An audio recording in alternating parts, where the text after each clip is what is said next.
Hey, good morning, everybody. Can you all hear me okay? Sounds like the mic's working, all right. Well, thanks for hanging in there. It's morning's wrapping up here, and we're getting towards lunch, but hopefully have a good topic for everyone in an area that is getting a lot of attention these days, not only in oil and gas and offshore, but industrial AI in general. So my name is Andre Austin. I'm the vertical AI lead for oil and gas for IFS Nexus Black. And today we're going to talk about industrial AI and how people are converting that into operational advantage on the platform. Before I jump in with the presentation, I just wanted a little bit of background about IFS. IFS is a ERP company, been around for about 40 years. We have a very strong presence in Europe. And our flagship solutions are really around enterprise asset management. So any asset that is high capital value, utilities, platforms, if you've flown on a plane, you've probably used or been around an asset that's been maintained by IFS. And Nexus Black is a business unit within IFS. That's the applied AI group that is delivering solutions in the areas where IFS is strong. That's airlines, oil and gas, utilities, and areas like that. So at Nexus Black in IFS, this is typically how we work with our partners. We work with the engineers, operators, technicians, and the product team to go out and build AI solutions at the place where people are doing the work, oftentimes in dangerous, less than ideal conditions, and not necessarily AI designed for office workers and deployed in office environments. As we went off recently and we looked at our different implementations, we saw a fairly disturbing statistic at some of our operators. Over 38% of the work that was being done in these situations were unplanned maintenance. And when you translate that to the platform, that is really are the slides? The font is a little bad there, isn't it? Let's see. Well, I'll do my best. Apologize for the font there on our slides. But what's happening is out on the platform or in these implementations, we're seeing that unplanned maintenance is causing a lot of issues. And it's not just the unplanned maintenance that's the problem. There's a lot of downstream effects of unplanned maintenance, right? The work that people had intended to do is not going to get accomplished. The pressure to get systems back online, the planning that goes on to do repairs properly all starts to fall behind. And as we're seeing firsthand that this reactive operations is not only the most expensive way to run an outfit, it's also the most dangerous. And in our industry, that's just not acceptable. So as we look deeper into the operating model, we see several pressures that have been around in our industry for a long time. IFS, as I mentioned, is a Swedish company, and we have a lot of experience in the North Sea. And so the first situation with aging assets is something we're seeing quite a bit of. As capital does not want to go in and refresh some of the aging platforms, operators are looking for ways to go out and make efficient operations and keep the production flows going and make it financially viable to extend the life of these assets. And this all has to be done with safety in mind and uncompromising quality. A second issue we have is workforce attrition. We're seeing this across all industries, and especially in oil and gas, is that our veteran workforce is retiring, and we are not able to train up the up-and-coming workforce to take their place. And really what we're seeing there is the ride-alongs, the one-on-one time that veterans need to really impart their wisdom on the future technicians. It's just very expensive, and it also doesn't scale well. And we think that's a huge opportunity for AI, where we can encapsulate that tribal knowledge from the veterans and really make that an enterprise asset that scales along with the solutions that we're going to show you today. And then lastly, the reactive cycles, where we're doing unplanned emergency work instead of doing the original work better, getting our first-time fix rates down, documenting and closing our work orders, and really working at an optimal pace. And so each one of these things can be managed. Maybe two of them can start stretching you, but at three, we really see the system start to break down and stressing the organization. So many of you have probably heard of a lot of AI solutions not necessarily delivering on their promises. That McKinsey or Deloitte, I think, said 90% of AI pilots often fail. And at Nexus Black, we decided to dig into why that is the case, and we found some repeatable patterns that we work very hard to not repeat. And so one of the key issues is that, as I mentioned, AI solutions are often built by people in a conference room, working off a slide deck, pushing the initiative of the boardroom, and not necessarily going out to the field and on the platforms where the work's actually going to get done. So a good example of this is like a chatbot solution, where someone thinks that having all this information at someone's fingertips is great, but a person out on the rig with their gloves on, not really going to be much use for someone to flip applications and enter something into a chatbot. Similarly, we found that a lot of times, in order to avoid disruption, when we go to deploy solutions, they don't want to change the pattern for the people out on the rig or on the field, and they just want to have them flip over to the AI application, then flip back, enter their work log, close the customer order, and so there's not a deep integration with the other systems of record. So what we found to be very successful is to use AI for what it does best, which is to work those integrations. So AI is really good at filling out fields, submitting information into a database. So where the field AI works really well for us is not only in the intake of the problem, but in closing the problem and documenting what goes on. And so those tight integrations make all that work very well. And then finally, whenever we do a deployment, we want to make sure that we're measuring the right outcomes. That's really critical for any project that you have. And with AI, a lot of times what we're seeing is that customers focus on the very minutia of the solution. So maybe corrosion control or lesser metrics that aren't really moving the needle. And what we really strive for is key things like the unplanned maintenance, 38% we saw, and also first-time fix rates is another big metric that we really hone in on when we deploy our asset management solutions. So again, just not to beat this to death, but there's a big difference between the Office AI that we see when we use our ChatGPTs and when we are, asking Claude Code maybe to help us with a project or something like that. When we go out onto the platform and on the deck plate, there's a lot more at stake, and the AI is specially tuned for those situations. A good example is P&IDs, reading those piping and information diagrams. We've done deep experimentation with very many different LLMs to get really the best quality of all those P&ID diagrams that are floating in your content management systems and in your enterprise libraries, and bringing those to bear at the point of work with the technician able to reference them. And we'll see that shortly. So we'll take a quick commercial break, not commercial break here, but this is our video that will show an example of our field service solution or maintenance solution on the assets and how our technicians are using them today.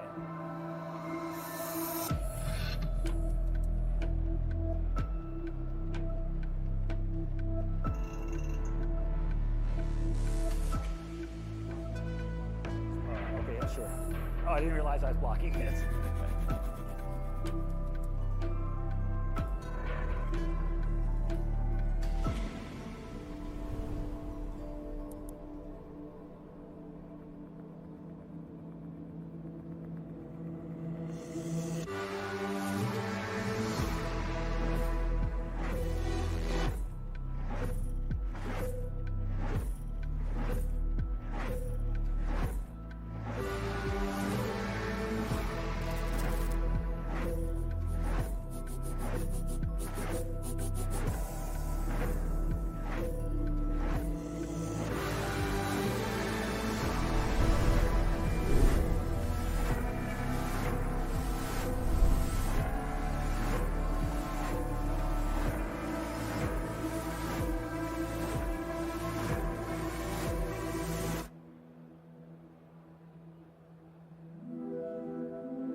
So I love that hype video. Gets you all motivated to go out there and fix something and do some work. And so as you kind of see from the video, it's designed for people working out on the field in difficult places, interfacing with the AI through using video, photos, vibrations, sound, or voice to capture the fault. That's really the first step in Resolve. Once that information has been captured by the system, it then analyzes and looks through your enterprise knowledge to give you guided AI solutions and problem solving. And then the last step is working with the technician to refine the requirements, ask questions. There's a back and forth dialogue. It'll pull up standard operating procedures and work with the technician on verifiable feedback on how to resolve the problem. So, for example, if it says, the flange is located here, it'll actually have a P&ID diagram that you can reference and pull back up with highlighting the pieces that are involved in doing this work. So it's a very powerful tool that goes right to the hands of the technicians to get the work done at the point of work. And another key issue, or key thing about Nexus Black and IFS is we're able to go in and work and get these solutions delivered very quickly using the deep integrations and the scaffolding that Resolve provides to then enhance your current systems to roll out these solutions. As we start rolling out Resolve to different locations, we noticed in the first few months we have faster first-time fix rates and less downtime overall. Eventually what happens is Resolve is learning your workforce, your locations, and it's able to make suggestions. Like, for example, if this pump is down, maybe you need to grab some gasket kits or do some other add-on activities that go along with it. It starts suggesting insights into the work that's being done, thinking ahead as a senior technician might as well.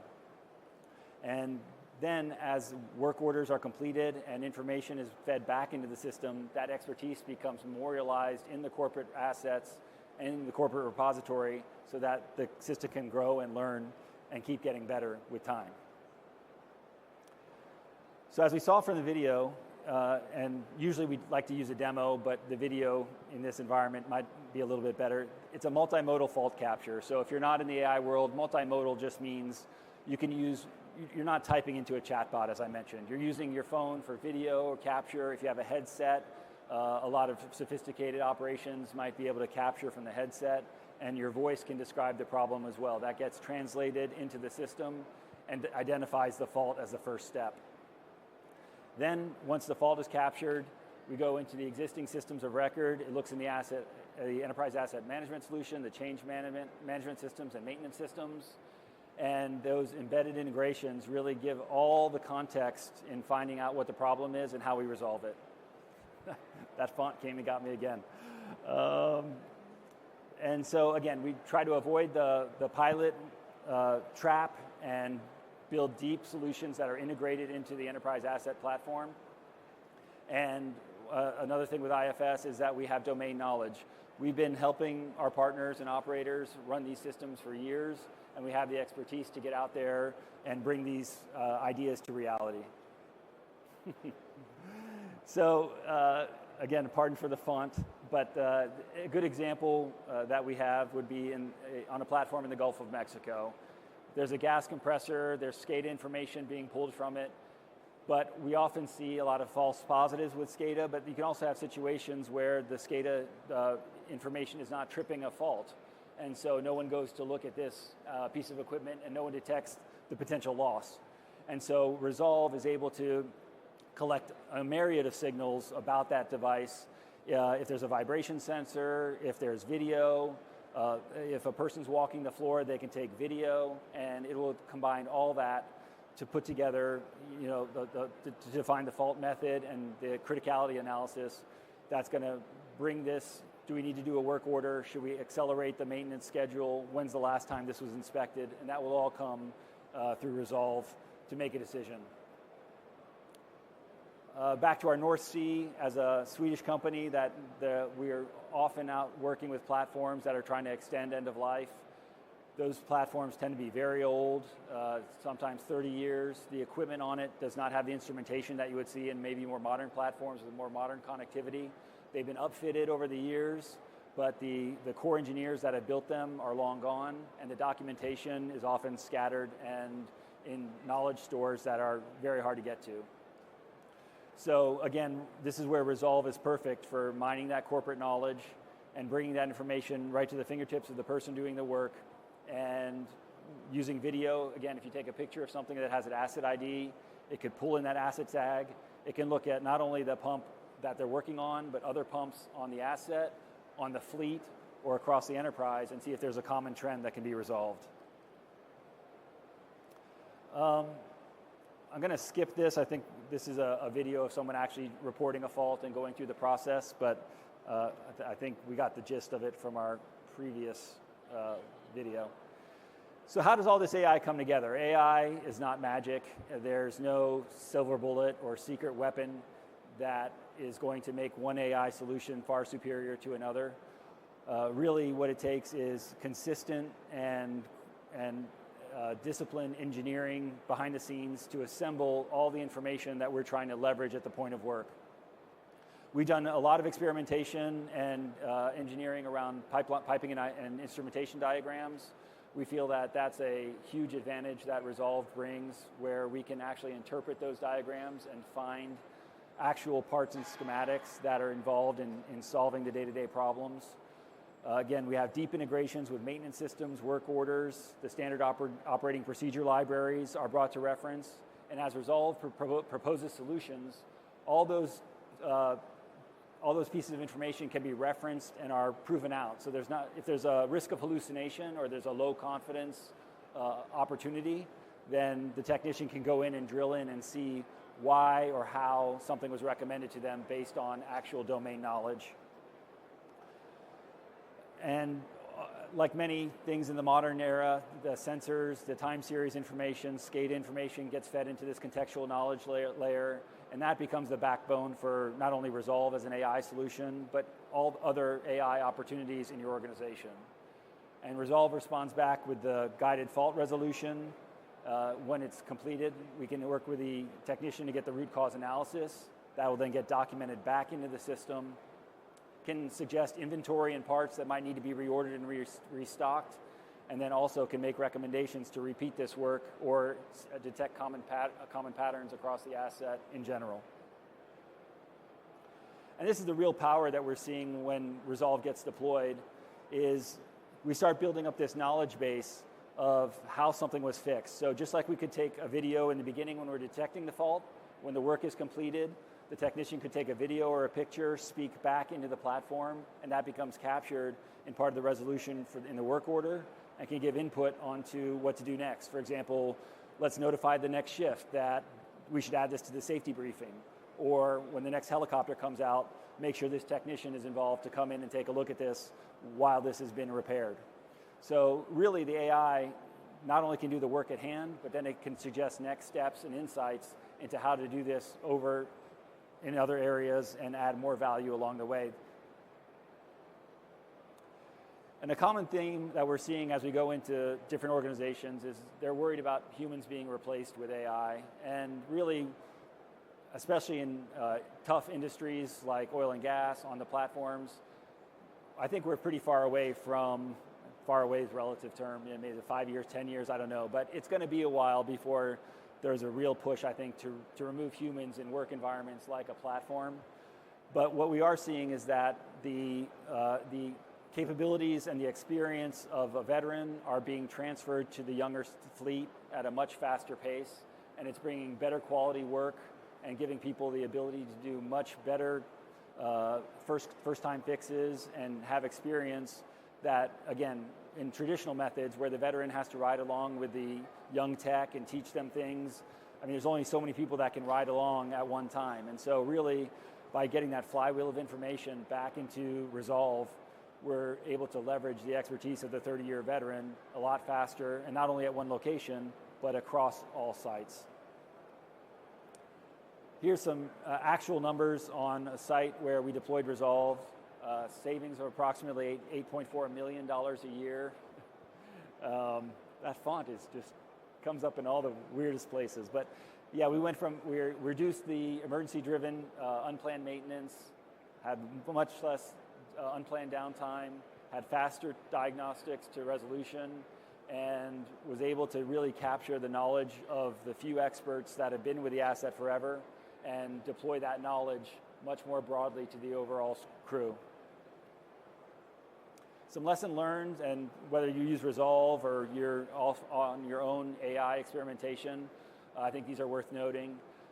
One key thing, as you saw from one of the early slides, is getting out there, putting on the high vis, working with the people that are going to be actually using your solution.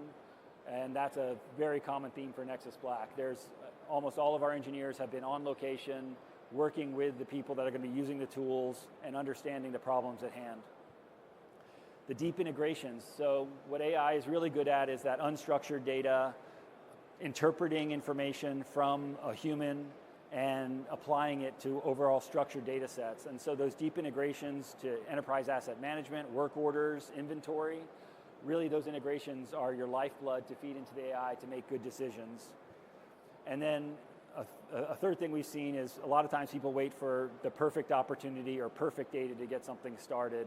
And over again, and especially with the adoption of and evolution of the LLMs, good data really goes a long way. And with the right guardrails and the right safety mechanisms in place, in the right scenarios, there are cases where we just don't take risks that are unnecessary.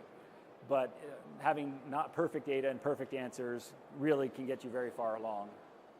And also avoid the trap of creating a pilot that's completely separate from everything, expecting the technician to flip out into another application.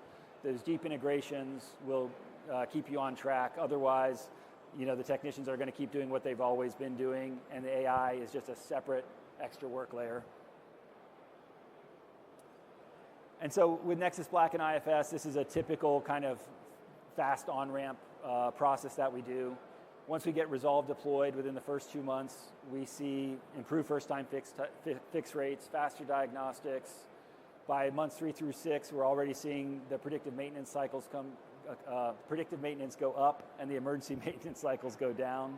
And long-term, we're seeing the capital being allocated to things that matter long-term and not putting out fires or being reactive. So that's an introduction to Resolve by IFS, and if you would like to learn more about this, feel free to scan the QR code. We can come and find you, or Ruben Stansel, who's sitting in the front row over there, is available too, or myself, and there's lots of IFSers in the crowd as well. So thank you for your time, and we do have a few minutes, Amy. If we want to do a few questions, we can do that, and thank you again. Have a seat. Thanks. Wait for our mics to be on. Okay, my number one question is, did AI build your PowerPoint? So next time the prompt is, don't put in any funky font.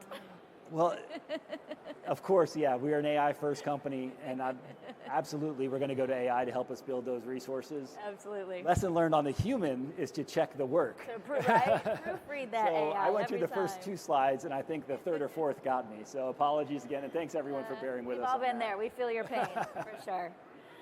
So Andre, this was awesome. Such great information. I love what Resolve is doing. Can you talk a little bit more about how Resolve is actually different from the predictive maintenance tools?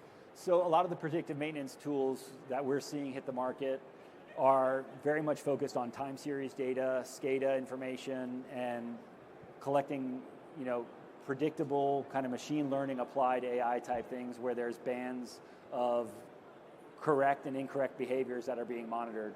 With Resolve, really, it's whatever you can throw at it. It can take those signals, whether it's time series data, information from other work orders, overall maintenance cycle type requests, and it can start collecting that information to really be forward thinking about when work should be getting done. So a common thing might be a technician who has some experience says, pump A broke and that service life is usually 2 years, but it's only been 18 months.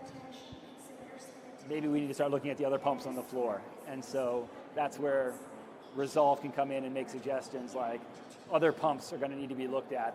The veteran will know to do that, but the younger technician will just wait for those to fail similarly.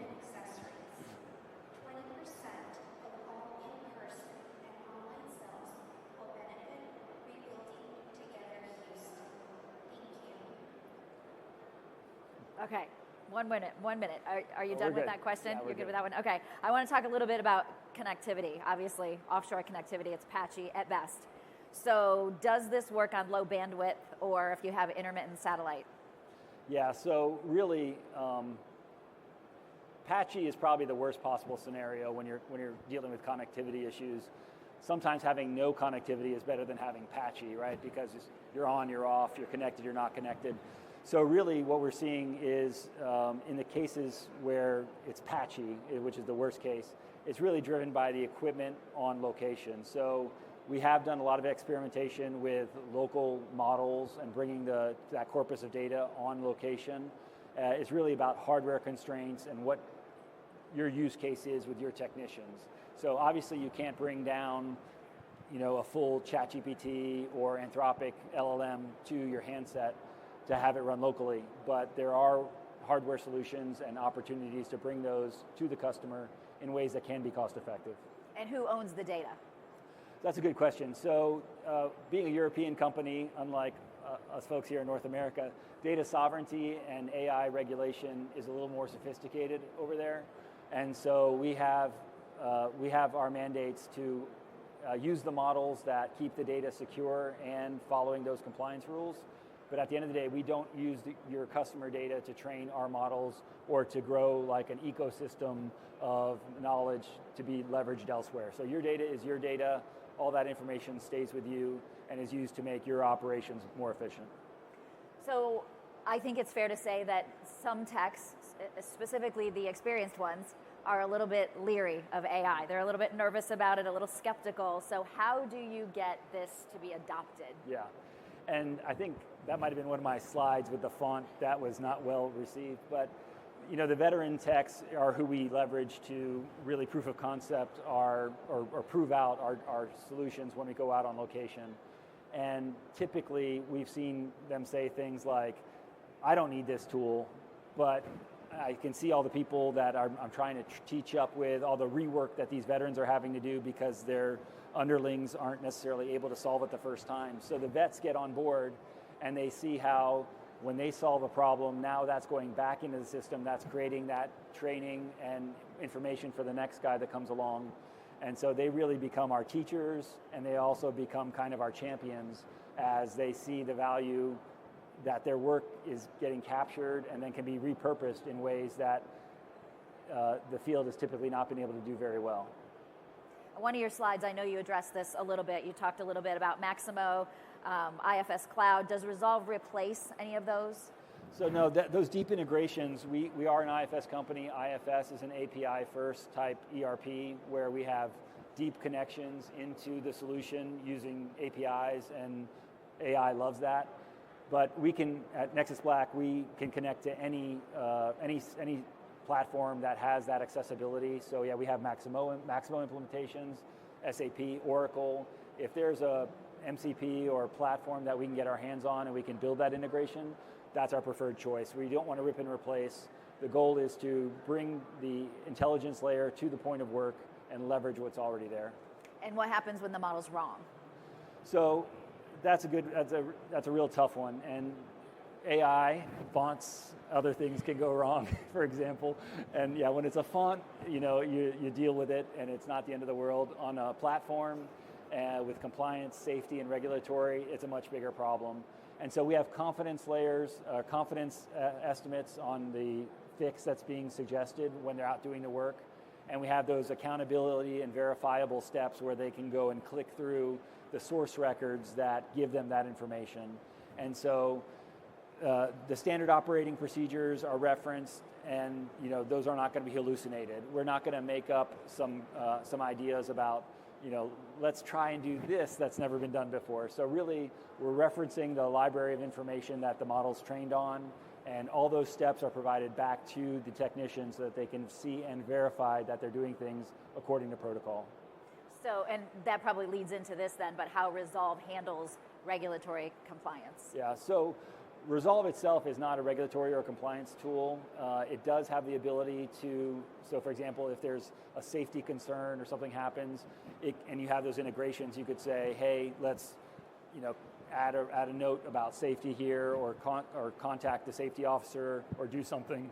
But on the compliance and regulatory scene, there's other AI solutions that Ruben and other IFS folks would be happy to talk to you about that solve regulatory and compliance issues. Is Resolve just for the big companies, or can smaller companies benefit as well? Really, Resolve can benefit anyone who is really trying to use AI to improve their operations, or in general wants to improve their operations, whether it's with AI or not. We feel that there's a huge advantage there. We have positioned it to work for all operators and people that are interested in working these solutions, and we think it's positioned well to be attainable and usable by all. And if people are interested in learning more, where can they find you? So ifs.com, the QR code there, and Ruben or the team is around, so feel free to reach out. We really appreciate everybody's time. And you can find him here at OTC 26 in Houston, right? That's right. All right, Andre, Austin, thank you so much. Great presentation. We're all here, packed out house to hear about AI and Resolve. Thank you. Thank you very much. Appreciate it, Amy. Nice to meet you. Yeah, very nice. Thanks.